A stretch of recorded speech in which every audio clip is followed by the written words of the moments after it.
It seemed at the time impossible.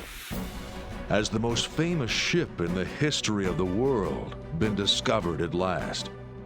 The Gilgamesh epic paralleled exactly the story of Noah in the Bible.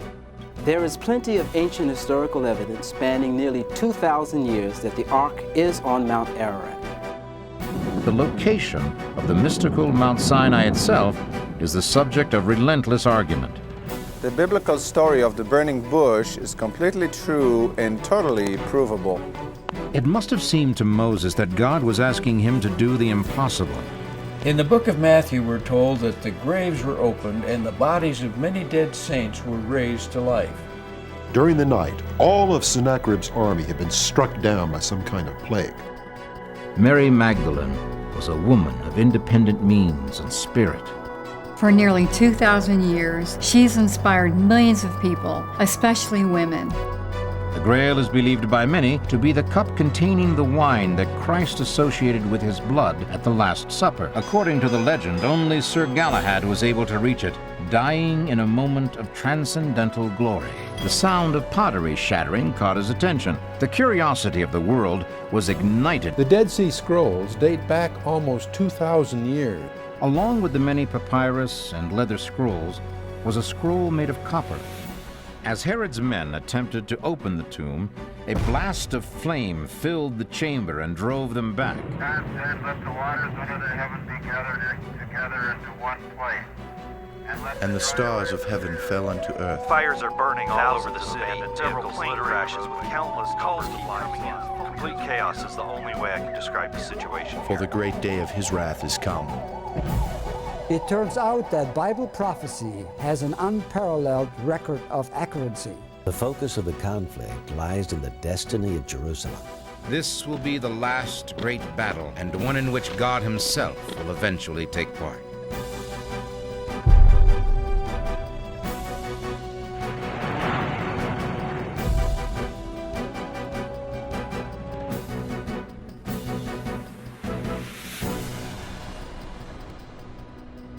You'll be amazed at what has been discovered.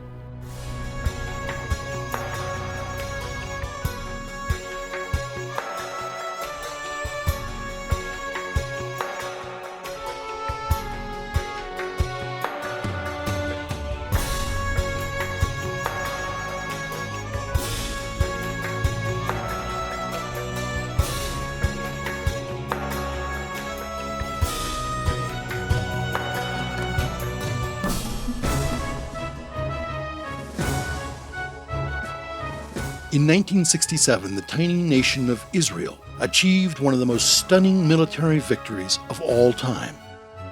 During a war that lasted just 6 days, Israel fought on 3 fronts and overcame enemy forces that outnumbered its troops by a 2-to-1 margin.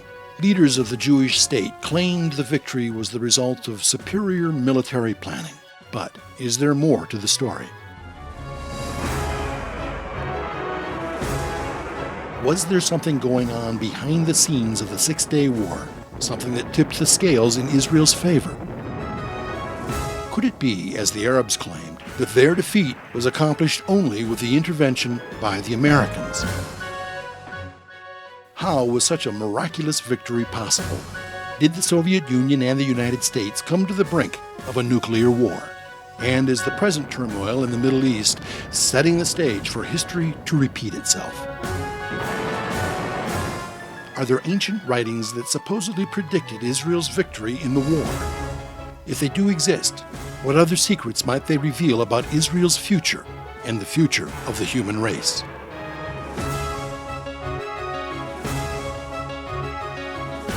How did Israel win the 6-day war? Was it a military marvel or a miracle?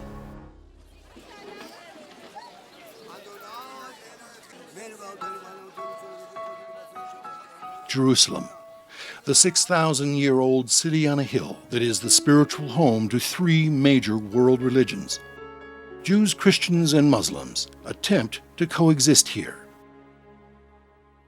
And in spite of this, or perhaps because of it, Jerusalem has almost never known peace.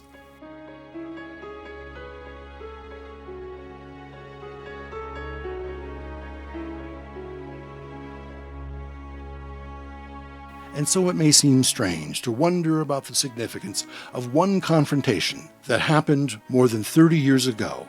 But the Six-Day War was much more than just another conflict in a long string of battles. There was a lot more at stake in the Six-Day War than just the security of Israel. New evidence has come to light that reveals that the Soviet Union planned to invade Israel to help the Arabs. When Washington found out, it threatened to retaliate. In other words, we came awfully close to World War III.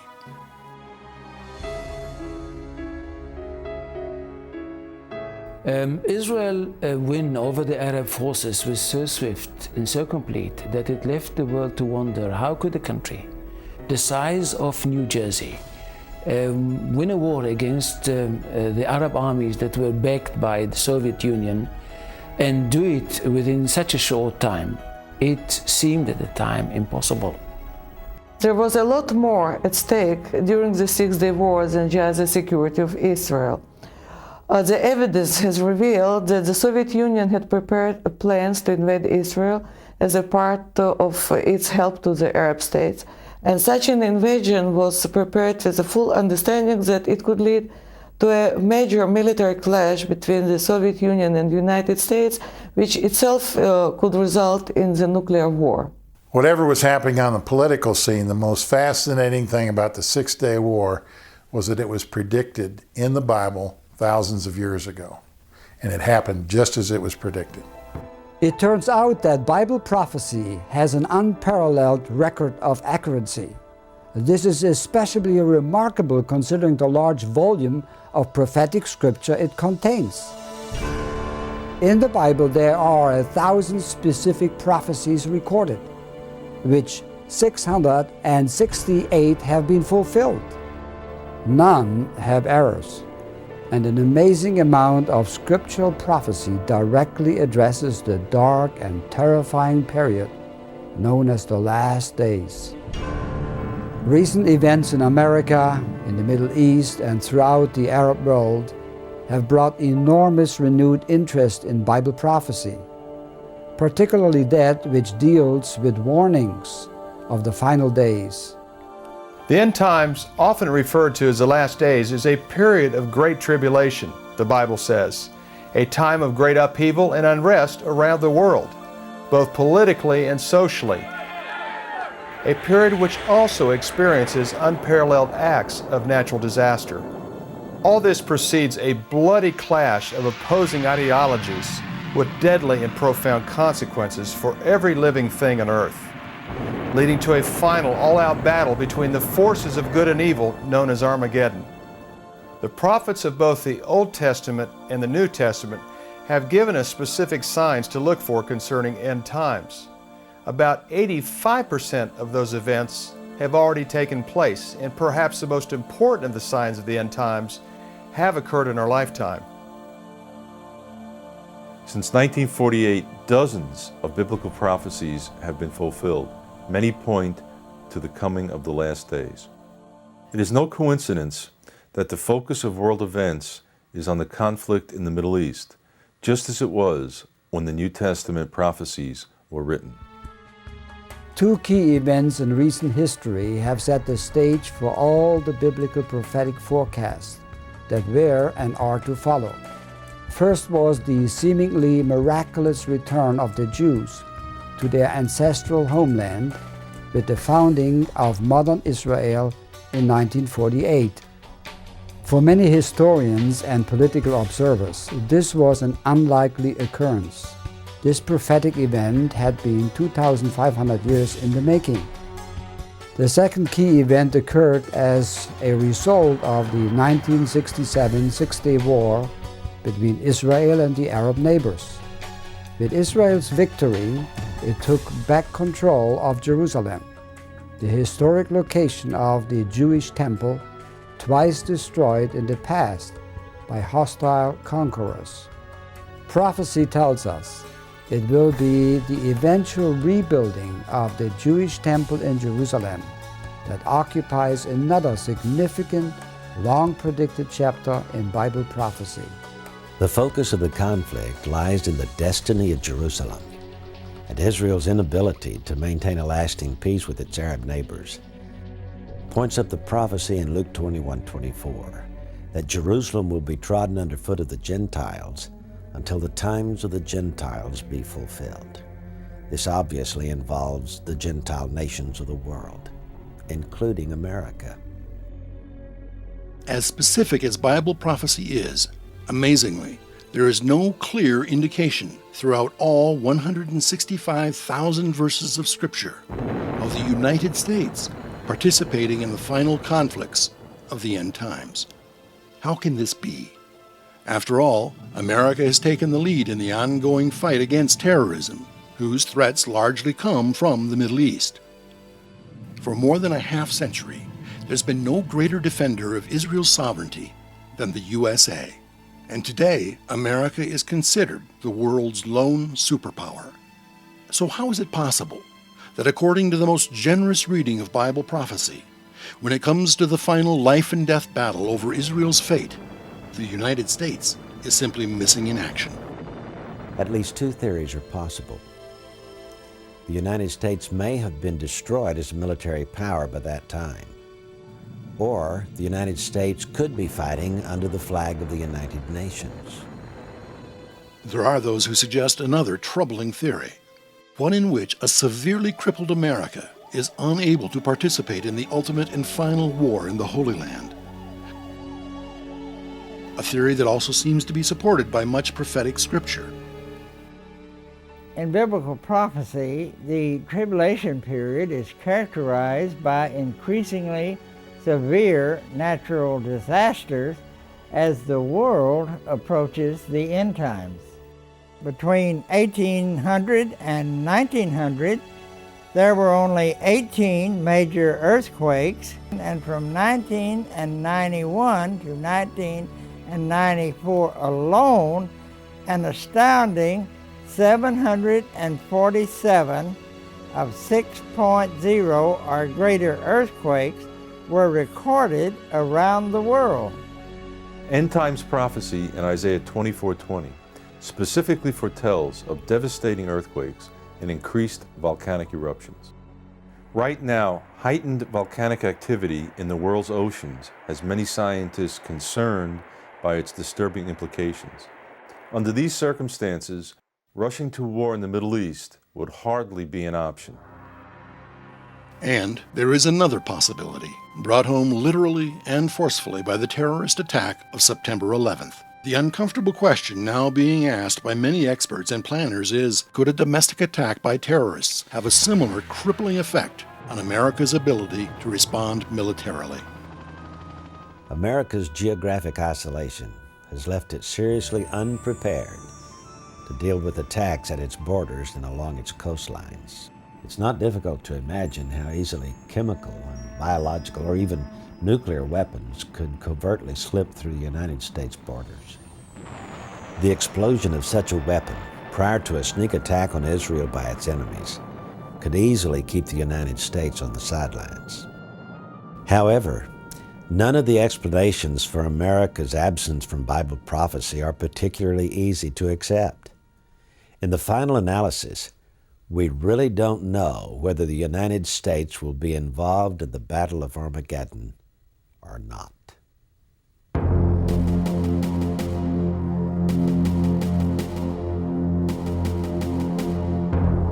There are many questions that beg for answers, and the more we delve into the history of the conflict, the more unexplained events come to the surface. Events that seem to be working in Israel's favor, like the strange circumstances surrounding Israel's first surprise airstrike against Egypt. The Israeli Air Force destroyed in a matter of hours 11 Egyptian air bases and most of the Egyptian Air Force. One should remember that with 4 Egyptian bases in Sinai, the Egyptian MiGs could be over the skies of Tel Aviv within a matter of 7 minutes. Israel was so successful, some military analysts say, that the war was actually won in the first few hours. And yet, Egyptian air power was significantly greater than that of the Jewish state. So how did Israel pull it off? Israel had planned a brilliant raid which, if successful, would virtually assure them victory. They timed their attack so that all the 11 air bases would be hit at the same time. The raid was an unqualified success that made it impossible for the Egyptian Air Force to menace any city in Israel. Most historians will tell you that Israel's success in the Six-Day War was due largely in part to the first airstrike. But the success of that attack hinged on an unexplained event, part of the miracle of the Six-Day War. The Israelis conducted the raid early in the morning, around 8 a.m. The Israelis anticipated that the Egyptians would be having tea at that hour, so they wouldn't be expecting an attack. But just in case they were wrong, Israeli jets flew in low over the Mediterranean Sea to avoid the enemy radar. At that point, the Egyptians should have detected the enemy fighters, but they didn't. Nothing happened. The Israelis were amazed, but continued on their mission to the air bases in Egypt. There they received another shock. There before them were all the enemy planes assembled for takeoff, neatly lined up in rows on the tarmac as if they were waiting to be destroyed. The Israelis wasted no time in taking advantage of the situation. They totally destroyed the Soviet-made fighter planes and bombers that should have been the biggest obstacle in winning the war. So why didn't the Egyptians react? Even if the Israelis had avoided radar detection, their jets were still clearly visible to the naked eye. The flight path even took some of the planes directly over major landmarks like the Sphinx. So why wasn't the alarm sounded? General Mordecai Hode, commanding general of the Air Force, said 16 years planning had gone into those initial 80 minutes. We lived with the plan. We slept on the plan. We ate the plan. Constantly, we perfected it. Well, the quality of an armed force is a function of planning and of execution. And as it turned out, both the planning and the execution were just right. Was the Israeli attack plan so perfectly executed that the Egyptians were unable to mount a defense against the onslaught?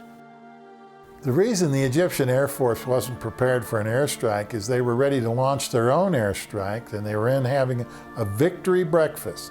They'd all, this was to be a huge party celebrating the annihilation of Israel, and they got caught with their planes on the ground. And even if they could not defend themselves, the Egyptians could have alerted their Arab allies so that a counterattack against Israel could be launched. But they didn't. Many experts say that the outcome of the war would have been different if the Arabs had reacted in time. So why did the Egyptians remain silent? During the Egyptian airstrike, only 12 fighting aircraft were left at Israel's Tel Aviv air bases. This left them extremely vulnerable. If Egypt's Arab allies had counterattacked, they would have been finished. And yet, nothing happened. Why? Strange as it seems, the answer may lie in the roots of an ancient conflict. Actually, the Jews and the Arabs are cousins. The founder of the Jewish people, Abraham, had two sons. One was Isaac, and the other was Ishmael. Isaac, who continued the Jewish line, Ishmael, who began the Arab line. And the fact also is that God promised Abraham that his descendants would be as numerous as the stars of the sky. He also promised that the land stretching from the Sinai Desert north and east to the Euphrates River would belong to his descendants. But this was at the end of the days, in God's good time. It is absolutely forbidden for the Jews, the Israelites themselves, to force innocent people out of their homeland. Abraham questioned how it was possible for him and his wife Sarah, both beyond childbearing age, to have a son. But there is one guarantee and only one guarantee. It's called a covenant that God makes with the Jewish people. And that is that we will continue into history and never be destroyed. Therefore, God does the impossible biologically, and Abraham and Sarah have an heir. God's plan as related in the biblical text is pretty straightforward. But problems arose when Sarah, Abraham's wife, doubted God's ability to give her a son. So she gave Hagar, her maidservant, to Abraham, and she bore him a son named Ishmael. He is the ancestor of the Arabs. Several years later, God did fulfill his promise, and Sarah herself gave birth to a son, whom she named Isaac. Now, according to the Bible, this was the child through whom God promised to fulfill his covenant, and who became the ancestor of the Jews.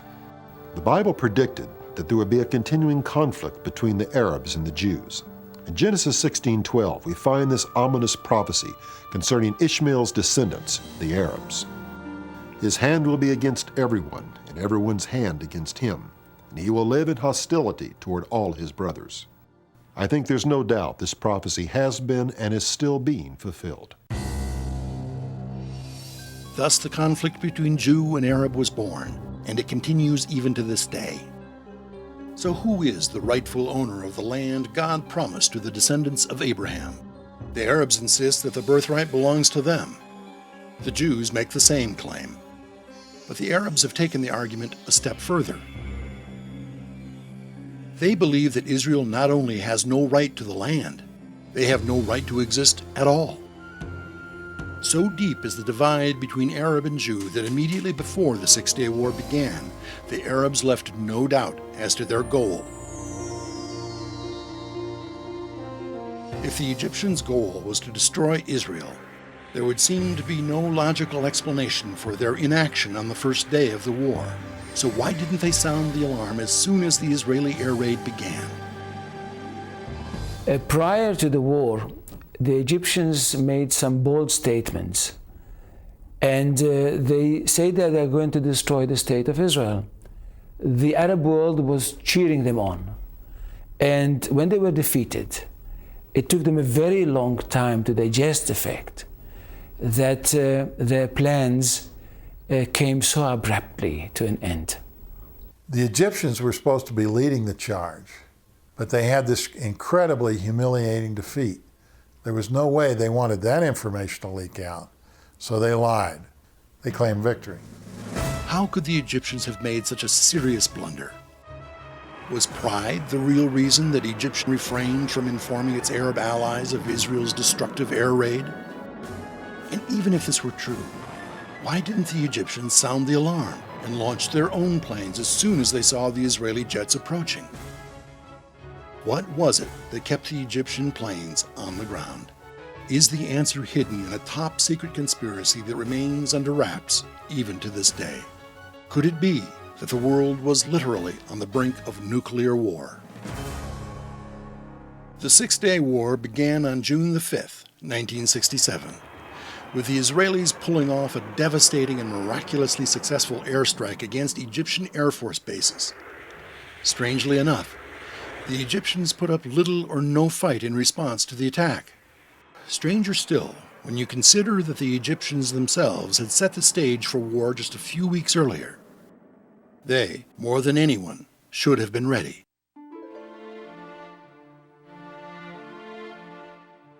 On May 23, 1967, Egyptian President Nasser announced that he was closing the Gulf of Aqaba to Israeli shipping.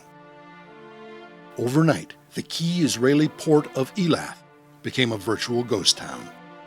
The Israelis were cut off from their main access to East Africa, Asia, and the Persian Gulf oil they desperately needed to survive. This undeniable act of war was the spark that would ignite the powder keg. The Arab world was definitely united in its hatred for Israel, but that didn't mean they completely trusted each other. Nevertheless, when Nasser shut down the Gulf of Aqaba, Arab leaders throughout the Middle East flew to Cairo to sign military pacts with Egypt. Even Jordan's King Hussein, who had a very thorny relationship with Nasser, put his army under the Egyptian leader's command. The situation in 1967 resembles what's happening today, because then, just as now, trouble in the Middle East means trouble for all the major world powers.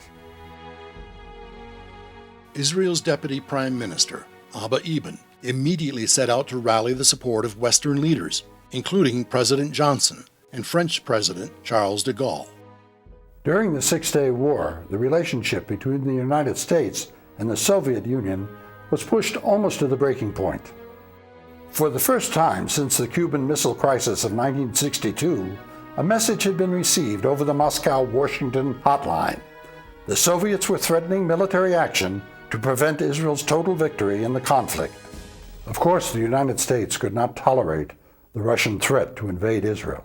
If they did so, it would mean the United States would have to retaliate, which would mean nuclear warfare. In June 1967, a young Soviet officer, Yuri Khripunkov, was serving on board of anti-submarine ship in Mediterranean. According to Khripunkov, he was ordered to raise and command a 30-man detachment for landing on the Israeli coast. President Johnson immediately cleared the American Sixth Fleet for action in the Mediterranean, and Russia sent 10 warships in from the Black Sea to the same location. Of course, very few people knew what was really happening, but the potential for nuclear war was really there. The storm clouds of war were gathering faster than anyone could have predicted. Two of the world's superpowers with the ability to wage nuclear war had become entangled in the mess. And yet somehow, the impending catastrophe was avoided. The question is, how? How did Israel achieve the total victory they sought, and yet avoid starting a nuclear war? After the conflict ended, the Arabs blamed their defeat on a conspiracy in which the United States was a key player. But why didn't the Soviets get involved as they had threatened? Is it possible that they were involved in a conspiracy of their own? And does this account for Egypt's lack of response to Israel's airstrike on the first day of the war? One of the main reasons the Egyptians were gearing up for war was because they were under the mistaken impression that the Israelis were massing troops along the Syrian border. As the conspiracy theory goes, false information was leaked to Egypt in order to make them believe that Syria was being threatened. By doing so, the Egyptians would be enticed into responding. Some Arabs believe that the Americans aided in this conspiracy by deceiving the Egyptians into believing that the United States would restrain Israel and Israel would not strike until after a political solution had been reached to the crisis. Well, Egypt fell into the trap and began sending troops to Syria. This then gave Israel an excuse for launching the preemptive strike against Nasser. And so it would seem that the United States and Israel may have been working together behind the scenes. But was America responsible for feeding false information to the Egyptians? Or could it have been someone else, someone more unexpected? Is it possible that Egypt's most powerful ally, the Soviet Union, was in fact double-crossing them? In late May of 1967, Egyptian President Nasser was receiving what he believed to be reliable information about Israeli troop movements. These secret reports informed him that Israel was massing troops on the Syrian border, an action that Egypt would not tolerate. The surprising source of this information, which proved to be completely false, was none other than Egypt's ally, the Soviet Union. Perhaps the least known aspect of all this conspiracy theory is the involvement of the Soviet Union.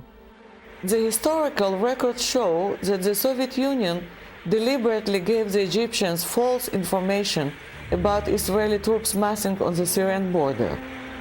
They calculated that this would provoke a response from Nasser, and apparently that's exactly what they wanted. Some Egyptians believe the Soviets planted false reports of Israeli troop concentrations with them in order to show them how much they depended on the Soviets. From the Israeli point of view, there are some who believe that this was an attempt by the Soviets to start a war which would result in the destruction of Israel. The reason that the Russians supplied false information to the Egyptians is because this was an opportunity to achieve their objective to dominate the Middle East. Israel was a mini superpower in that area. And so they felt they could control the Arab nations, so they supplied all of the weapons, the tanks, the planes, and trainers to accomplish this task to dominate that area. To this day, senior former Soviet officials insist that it was not they who gave that information to the Egyptians, but the Egyptians who gave it to them. Having said that, though, one can see how the Soviet Union in the 1960s had an interest in fomenting unrest in the Middle East and opening a second front against the West in addition to Vietnam. The plan worked perfectly. When Egypt received the false reports from the Soviets, Nasser immediately began massing troops on the Syrian border. This not only diverted his attention from air bases in the Egyptian interior, it also gave Israel an excuse to launch a preemptive first airstrike, which gave them a huge head start in winning the war. But even if this conspiracy theory were true, it still doesn't explain why Egypt failed to respond to that first devastating blow. Egypt failed to respond because its air force had been destroyed on the ground in the first few hours of the fighting. The Egyptians had not struck first because they'd been under intense pressure from the United States and the Soviet Union not to do so. There's speculation that the Americans then informed Israel that Egypt had been hemmed in. The two nations agreed that if Israel was to have any chance of surviving, they would have to strike first, while the Egyptians' hands were tied. We may never know for sure if there were any secret deals that contributed to the Arabs' defeat in the Six-Day War. But even if there were some truth to these theories, it would fail to explain the many other mysterious events that happened in the midst of battle. As the Israeli tanks moved into the Sinai Peninsula, the Egyptians seemed to be playing right into their hands. For example, there are accounts of the Egyptian tanks fleeing without being hit or firing around. Even stranger were the unexplained desertions of surface-to-air missile bases. The Egyptians abandoned military hardware, most of it Russian-made, worth well over $1 billion. Even complex radar guidance equipment had been left in operational order. It's not unusual for troops to retreat in the face of an advancing army. What is unusual is for thousands of troops to leave behind massive amounts of military material, billions of dollars worth, without any attempt to disable that material. This happened several times during the course of the Six-Day War. What made the enemy withdraw so quickly? Is it possible that they experienced something so frightening that they had to retreat even before they could make sure their own weapons did not fall into enemy hands? And do these events suggest that Israel had some kind of secret weapon that helped them win the war? After their defeat in the Six-Day War, the Arab leaders were criticized by their friends and allies. How come their armies were defeated so easily, so quickly by the Israeli defense or combat forces? Political and military leaders of the Arab states claimed after the war that the Israelis used secret weapons. Egyptian President Nasser continued to blame Egypt's defeat on American intervention in the conflict. So, is it possible that the United States furnished Israel with a secret weapon and kept it quiet for all these years? Well, it's certainly not unusual for a weapon of mass destruction to turn the tide of war. And we all know that the atomic bomb is a perfect example. During World War II, the Japanese had vowed to fight unto the death. But when the United States unleashed their nuclear power on Hiroshima and Nagasaki, the Japanese had no choice but to surrender.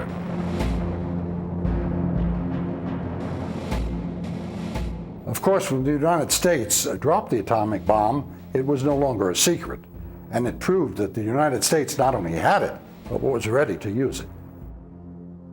But what kind of secret weapon could Israel have unleashed in complete silence upon the unsuspecting Arabs?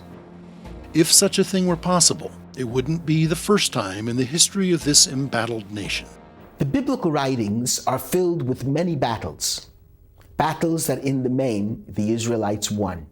They won them not because they were more numerous than their enemies, not because they were stronger than their enemies, but because they had a very important secret weapon, the Ark of the Covenant. To the Israelites, this was the dwelling place of God. Perhaps the best known example of the Ark's power in battle comes to us from the book of Joshua and the conquest of Jericho. The Lord told Joshua to have his soldiers march around the city for 6 days and to carry the Ark of the Covenant before them. On the 7th day, they marched around the city again. But this time, the priests blew the ram's horns, and the walls of Jericho, as we all know, came tumbling down.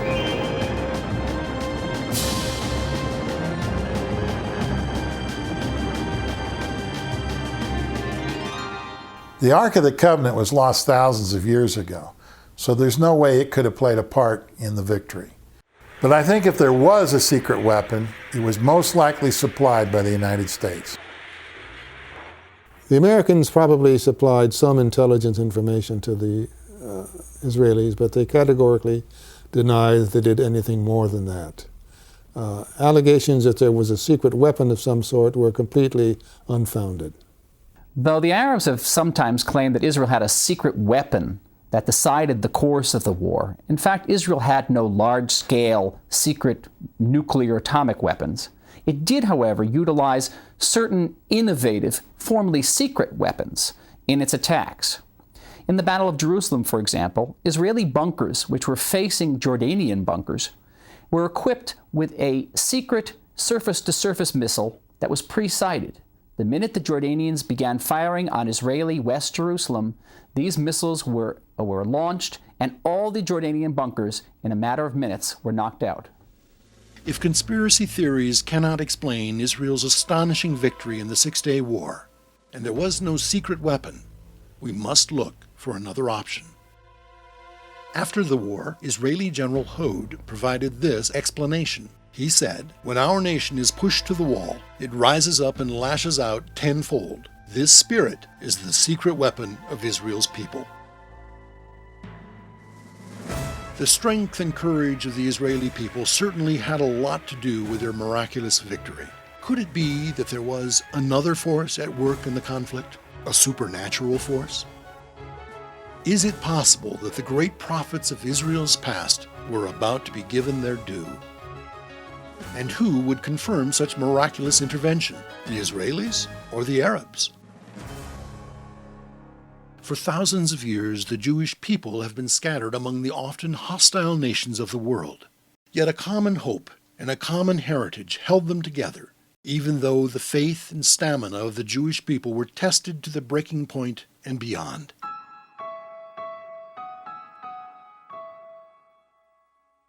Perhaps because of this, the collective spirit and resolve of the Israelis has been hardened into iron, making them some of the fiercest warriors on earth. Does this explain how they overcame tremendous odds to win the Six-Day War? Perhaps, but there may also be another explanation. I'm convinced that there was divine intervention in the Six-Day War. When you compare the two armies and see the size of the number of soldiers as well as the buildup of machinery, you know that it couldn't have possibly happened without some outside help. Israel was one nation against a sea of Arab states. It certainly looked as if we would lose, hands down, and cease being a nation amongst nations. When we won, and especially when we liberated the holy city of Jerusalem, there was no question in our minds that this was a war, a victory designed by God. There are several events that took place during the Six-Day War that are very difficult to explain. They seem to be in the area of the supernatural rather than the natural. They always seem to be working in favor of Israel. A female corporal was riding in a jeep with the regimental commander of an armor unit when she saw immediately in their path a tremendous fire that leaped up. The commander could see nothing, and the girl, thinking his sand goggles were covered with dust, yelled to him to swerve aside. He was convinced of danger because he knew the girl well enough to trust her judgment, though he couldn't see anything in their path. Still, he swung away into another opening that appeared between the sand dunes. The column of vehicles behind them followed. Only one jeep continued on the original path. All of a sudden, there was a terrific explosion and fire. The jeep that had stayed on the road had driven straight into an Egyptian minefield. Is this just a fortuitous example of the desert sand playing tricks on someone's eyes? Or did the corporal actually see a vision that warned her of the danger ahead? More importantly, why was this war filled with so many examples of unexplained events that worked in Israel's favor? Israel is a miracle, and how God appears in the fields of battle along the history of 4,000 years is a miracle. In a battle which led to the 6 Days War in the Syrian boundaries of Israel, I was wounded terribly in a very hard and long battle. A tank drove over my body and I lay in the field of battle almost dead. I had few minutes to live. The Syrian soldiers, they came, hundreds of them from the mountains, surrounded me from all the sides. I still, in the last moments of my life, I could hear how they're putting the bullets to shoot me. And suddenly, they turned back when they were ready to shoot. They did not shoot me and ran very fast back to the mountain. And in the same moment, I could see a great light covering me from all the sides. And I could hear the voice of God speaking to my heart and saying, "You will not die, Gershom, so be strong, I am with you." Short time later, the Israeli soldiers came, they found me, picked me up to the hospital. But what happened very unique was a few weeks later, when the United Nations observers, which observed the battle between the Syrians and my unit, came and told me, "We came to encourage you with a godly, excited story. We spoke with the Arab officers, which commanded the battle against your unit. And we asked them why you did not shoot this young Israeli officer when you had the opportunity to do it. And they answered, we could not kill him, because in the moment that we were ready to shoot him, appeared suddenly thousands of angels. We saw them with our eyes. And the only thing that we could do is quickly turn back and run very fast back to the mountains. The God of the Jews wanted this Israeli soldier in life. Another great miracle happened in Sinai when an Israeli soldier which lost his unit and was alone in the area suddenly saw a unit of Egyptians, military unit of thousands of Egyptians. And suddenly when they saw him, they lifted their hands up. They walked to him, ready that he would take them to captivity. He was surprised. He did not believe what he saw in his eyes, but he did it. He took them to captivity. They walked after him, and he walked to the main unit that he lost. When he came to his unit, the unit was shocked. They rubbed their eyes, they didn't believe. One Israeli soldier is leading after him thousands of Egyptian soldiers with their hands up, ready to go to captivity. So they took them to captivity and immediately made the research with the Egyptian officers. What happened here? How you gave up for one Israeli soldier? And they answered, he was not alone. Together with him were thousands of angels, each one of them with a gun in his hands, ready to shoot us. And they said, we are ready to fight against Israeli soldiers. We are not ready to fight against the angels of God. When you compare the two armies and see the size of the number of soldiers as well as the buildup of machinery, you know that it couldn't have possibly happened without some outside help. Well, if we look into the scripture, we find that Elisha also was surrounded by the enemy at one time. His servant said, what are we going to do? He said, Lord, open up his eyes. Suddenly his eyes were opened up to supernatural beings. And the same is true in this war as well. The story goes that the Egyptians were coming up onto the southern border of Israel when a hand actually came out of the sky. And as a result, they were fearful and they fled. And that was a story that has come out from the Egyptians, who said there was something that happened supernaturally. All these stories is not mystical stories for books. This is a reality in the life of Israel. The Six-Day War was filled with bloody battles over land that both sides claimed as their own. When the conflict began, Syria controlled the Golan Heights, and Egypt had the Sinai Peninsula, including the Gaza Strip. By the end of the war, all that had changed. That's what makes our next story all the more mysterious. Since 1948, Jerusalem, the center of the Jewish faith and holy to Christianity and Islam, has been a divided city. Israel controlled the western half of the city, and Jordan retained control of the eastern half, which was the old city. On June 5th, 6th, and 7th, there had been fierce fighting all around the eastern flank of the old city. But on the morning of June the 7th, the third day of the war, the Jordanian guns fell silent. General Uzi Narkis of the Israeli Defense Force was leading the charge on the city. He tells us that on the fourth day, some kind of an airy calm came over the city. At the beginning, he thought that it was some kind of a trap. But the scouts told him that the city was in fact empty. The Jordanian army had left the night before, leaving all the equipment behind. And without even shooting one bullet, the Israelis were able to enter into the city, taking the Temple Mount and reaching the Western Wall. When Israeli soldiers rolled into the old city of Jerusalem, they couldn't believe their eyes. There before them was the Wailing Wall, the only remaining wall of the ancient Second Temple that had survived the region's punishing history. In 1948, the Arabs had sealed off the old city. The Jews had been unable to come to this place, the most important place in the world to these people. Here they could give thanks and pray to the God that had watched over them for so many thousands of years. Not all Israeli soldiers believed this. Some had little or no religious conviction in their hearts. But even the unbelievers realized something significant had happened.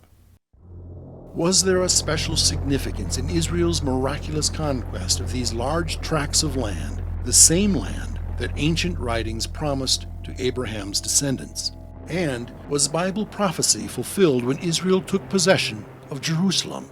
The most important factor of the Six-Day War was the fact that Jerusalem was united. Jerusalem has been overrun 20 times, but it was never divided until 1948. And many of the prophets talked about the unification of Jerusalem, which happened in the Six-Day War. The fact that Israel regained much of the Promised Land as a result of the Six-Day War is significant, especially in terms of the fulfillment of ancient Bible prophecies. These writings tell us that the Jews would be scattered throughout the world on 3 separate occasions. They also predicted that each time the Jews would return to Jerusalem. Well, 2 of the 3 returns came to pass in biblical times, but it's the third occasion that's most significant, and that began with Israel's reclaiming of Jerusalem in the Six-Day War. Many Bible scholars believe that when the Israelis rolled into Jerusalem on June the 11th, it marked the beginning of the end times on earth. Now, in Bible prophecy, the end times refers to a period of cataclysmic natural disasters, famine, and war that would precede the end of the world. These events will lead up to one final conflict, one horrific battle, Armageddon. Is the present return of Israel the beginning of the last and ultimate regathering of the Jews in Jerusalem? Is it one more link in a long chain of events that will prepare the way for the end times? The most immediate concern is the effect the continuing unrest in the Middle East is having on the nations of the world, especially Russia. Recent events indicate that the sleeping Cold War giant has been awakened and is clearly jockeying for a position of authority in the Middle East today. One of the reasons that Russia is interested in the Middle East is because of oil. The majority of the world's oil reserves are found there. In order to maintain itself as a world power, Russia wants to control that supply. The next logical step, of course, is that when the stability of the Middle East oil reserves are threatened, the world will react. We don't need to look any further than the Gulf War to see how true this is. The long-term volatility of the situation in the Middle East means that war is always possible. And with the current turmoil that's brewing between the Israelis and the Palestinians, it seems closer than ever. If a full-scale war were to erupt, the United States would undoubtedly take Israel's side. But what about Russia? Would they take the same side they chose during the Six-Day War and come to the aid of the Arabs? And if a conflict erupts between nations that possess nuclear weapons, might we witness the destruction of the world as we know it? In other words, the apocalypse. When the Cold War ended and the Soviet bloc splintered, it didn't take long for its influence in the Middle East to recede. Then in the early 1990s, Russia decided to return to its traditional stance in the Middle East, pursuing an independent policy. In many cases, this involved supporting regimes that were regarded as rogue states by America. In other words, Russia's allies in the region became America's enemies.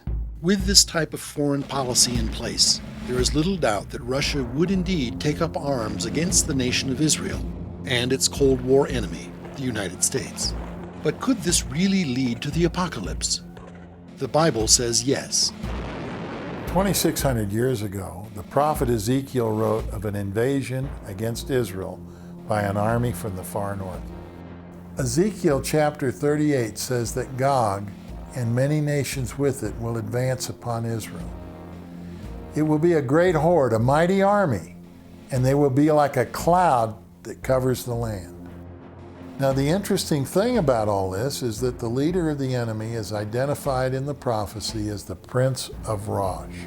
It doesn't take much of a leap to see that the word Rosh is Russia. Interestingly enough, the Encarta Desk Encyclopedia lists the word Gog as a synonym for giant. And if we look at a world map, we see that to the far north, one of the giants that remains is Russia. Despite its more recent cooperative attitude toward America, Russia's communist ideology has not faded away. Russia has a history of playing both sides of the street. Late in 2001, Iranian Defense Minister Ali Shamkhani and his Russian counterpart Sergei Ivanov signed a bilateral defense and military cooperation pact. This agreement paves the way for up to $300 million a year in arms sales to Iran, who of course is a sworn enemy of Israel. The book of Revelation predicts another world power will enter the final end times war with an army of 200 million soldiers. This entity is referred to as the Kings of the East. Many believe this prophecy refers to the armies of the People's Republic of China, whose combined military and national militia is said to be already near 200 million soldiers. This prophecy also says they will move into the Middle East and attack once the war is started there. The ensuing conflict is predicted to leave 1/3 of the world's population dead. The Bible indicates that there is also a fourth group that will be involved in the conflict against Israel. This is the Western power bloc, led by a revived form of the Roman Empire. This would seem to be an odd reference, given that the Roman Empire collapsed many centuries ago. Plus, modern Western democracies have generally been supportive of Israel. There is, in fact, a very specific reason why Rome is singled out for its prominent role in the prophecy of the end times. Both Daniel and the Apostle John separately predict that a great leader will spring up in Rome. Apparently, this leader will use the nations of the European Union to form his power base and will win great influence by bringing an air of peace to the Middle East. According to prophecies found in Daniel and Revelation, this great peacemaker will in fact be a fraud. His early peacemaking efforts could be merely a trick, a diversion. This world leader will turn out to be the predicted and much dreaded Antichrist. He will become the focus of the last great battle against Israel. According to the prophecies, Christ himself will return to the earth and intervene to save Israel. He'll stop the invading armies. At that time, he will establish a millennial kingdom, 1,000 years of peace. In recent years, attempts to bring lasting peace to the Middle East have continued, but more often than not, they crumble under the weight of the ancient conflict. On the other hand, Bible scholars argue that more and more of the ancient prophecies concerning Israel are being fulfilled. Does this mean that the Bible gives us a reliable roadmap for what to expect in the region?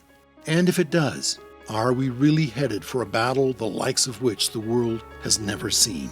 Since its miraculous victory in the Six-Day War, Israel has maintained a tenuous hold over this ancient city on a hill. In fact, much of the land that the Israelis fought for during the conflict remains under their control. Will the battle between Jew and Arab continue to be waged in the streets of this holy place? Or will it eventually spread until all the nations of the world are locked in a fight to the finish? And if the Battle of Armageddon were actually to take place, would God's chosen people, the Jews, once again emerge as the miraculous victors? Perhaps only time will tell. And according to ancient prophecy, time may be running out.